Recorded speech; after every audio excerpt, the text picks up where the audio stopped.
দেখো না কেমন সুন্দর দেখাচ্ছে।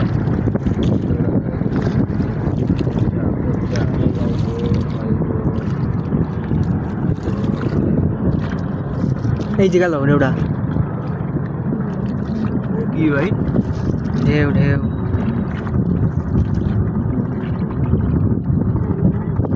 ওকে, এখন মনে হয় আমরা মাঝ নদীতে আছি এখন, না?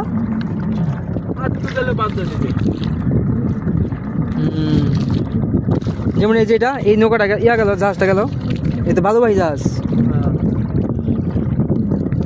এখন আমরা একেবারে বুড়িগঙ্গা নদীর মাঝখানে আছি, একদম মাঝখানে আছি। ওই পাশটা দেন না, কত বড় দেখছো নদীর পাড়ে ভিউ। আমরা গিয়েছিলাম কেরানীগঞ্জ। হ্যাঁ, আর ওই ব্রিজটা আছে ভাই, বসিলা ব্রিজ। হ্যাঁ, ওই ওটা না, আচ্ছা আচ্ছা, বসিলা বসিলা ব্রিজ।